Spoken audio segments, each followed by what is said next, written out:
Where in the world is Carmen Sandiego? Well, that's an easy question, my friends. She's with the comic universe. Let's talk about this first season on Netflix and beyond.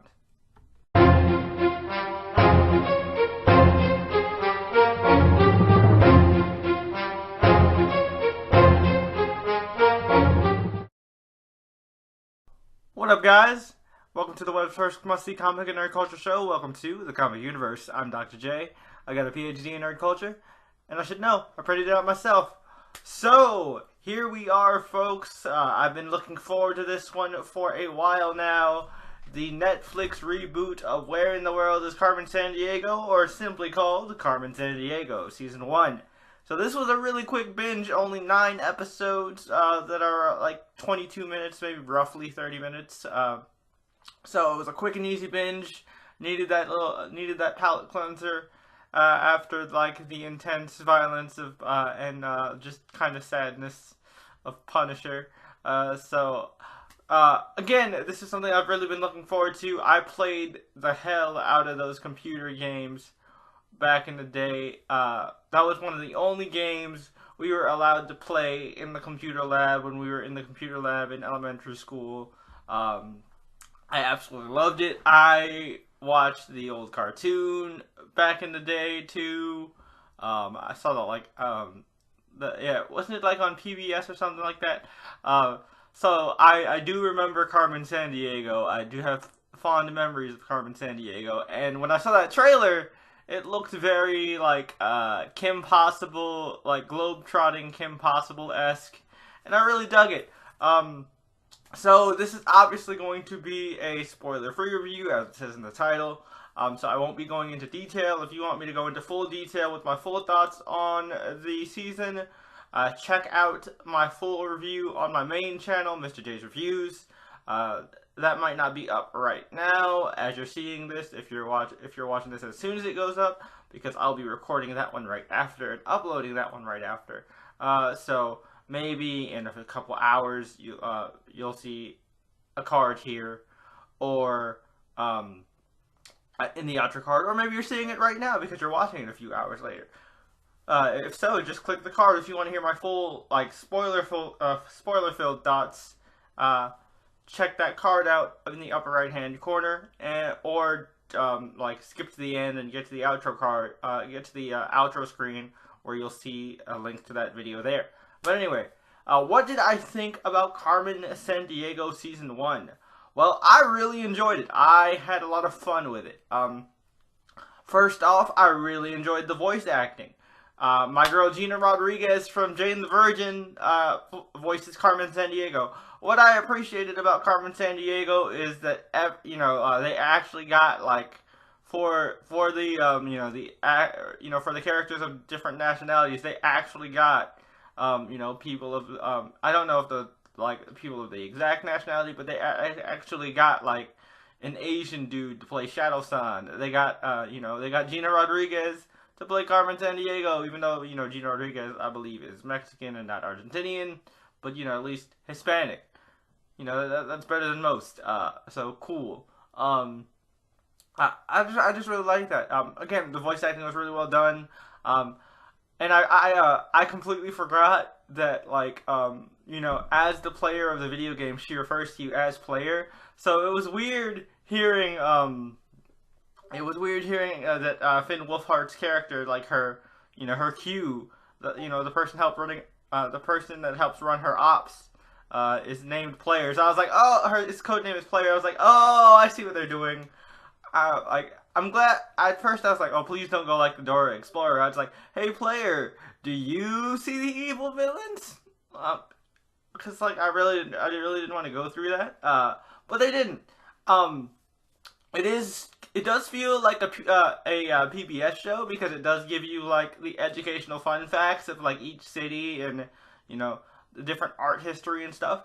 But as somebody who's into history and art history, I really enjoyed that. And I think it's something that kids will learn a lot from. But it's still fun. It's not like a rated G just for educational purposes educational show. It's still very fun. It is entertaining, and it's actually like pretty intense for a kids show. Not like, it doesn't show any like blood or anything, but people do. You know, you know, there is the threat of death that you actually do think is going to happen. Like people can die here. I'm not saying if people. I'm not saying whether or not people do in this season, but they do demonstrate that Vile is not above killing people. You know, which is why they are aptly named Vile. Which is really cool. I thought it was a really interesting kind of thing, making her like this. I mean, she's always been the anti-hero that steals from thieves, but also I really like them kind of going into her origin story a bit, while leaving her origin a mystery. I really liked the structure of Vile. I'm a sucker for stuff in the school setting, which is why I watch a lot of anime, I guess. But it was really fun. Obviously, the character designs were really nice. I like I like a lot of the villain designs for the different Vile agents. The animation style was really cool. It was really fluid. It was like that almost like paper-like type of animation that sort of reminded me of like a less complex version of the animation from Into the Spider-Verse. Like I said, it's not the same kind of animation, but it's like a less complex version of that animation style. It was very fluid. It made the action scenes really cool. The action scenes in here are actually really dope. And all the different chase scenes. There are, and obviously, you know, this is a kid's show. There are, you know, some, you know, kind of potty humor jokes and whatever. So, you know, I let some of those slide because it didn't happen too often, but they are there.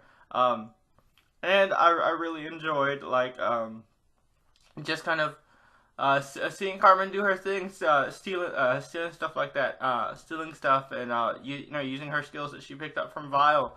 I thought you know, the dynamic between the two Interpol agents, Julia and Chase, were really interesting. They eventually become Acme agents, and like it does get kind of annoying with you know, Chase being like, it's always Carmen Sandiego. I'm telling you, Julia, it's Carmen Sandiego. It's Carmen Sandiego. When evidence is right in his face, and Carmen is trying to help them, but he's just like, nah, man, it's Carmen Sandiego. Carmen Sandiego's behind all of it.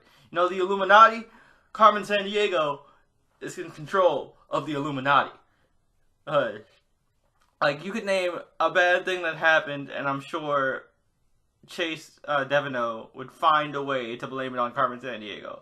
You know, it's over the top. It's, you know, done for comedic effect. I dug it. It does get a little annoying at points, but you know, overall I did like it. Like I said, I had a fun time with this.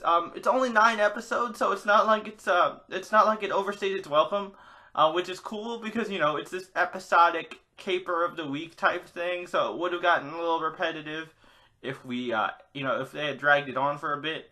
And also, it does have that overarching story of still trying to figure out Carmen's past and figure out who Carmen is as a person. So I think that was really fun. And again, I'm glad they kept it short because otherwise it would have gotten really repetitive.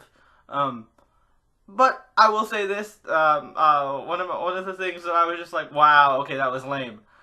Carmen Sandiego's codename origin of you know, the origin of her codename, Carmen Sandiego, is probably the lamest name origin since, what's your name? Han. Alright, last name? I don't have one. Well, who are your people? I don't have any people. Han Solo. It was just as lame as that. I'm not gonna say what the name origin for Carmen Sandiego is, but that was pretty dang lame, guys. Like, seriously, that was pretty lame. But overall, like I said, I enjoyed it. I think you'll have a fun time if you have like a kid, a niece, a nephew. You can watch it with them. But even so, even as an adult, I think you'll still have fun with it because it has great action. You know, it has fun characters, a great voice cast, and interesting animation. So definitely check it out. I highly recommend it. But have you guys seen Carmen Sandiego? What did you guys think about it? Tell us in the comments down below. As always, don't forget to Hulk smash that like button like you read it, and smash that subscribe button as well to become one of Earth's mightiest subscribers today. We'd really appreciate it. Also, join the universe today Follow us on social media. We have them all. Twitter, Facebook, and Instagram. That's the best way to keep in touch with us and to keep up to date with all our giveaways and different things like that. We are about to hit some big milestones coming up, so you know what that means. There's likely going to be some kind of giveaway in the near future. So if you want to be on, if you want to keep up with that kind of stuff, definitely follow us on social media. That's the best way to do it. Well, we really appreciate it. And like I said, you'll see in this outro card my full spoiler review of Carmen Sandiego. If you want me to go, if you want to hear me go into the more story detail stuff. But until then, this has been Jay from Jay's Reviews for the Comic Universe, and I'll see you next time in the universe, where in the world you may never know. Peace.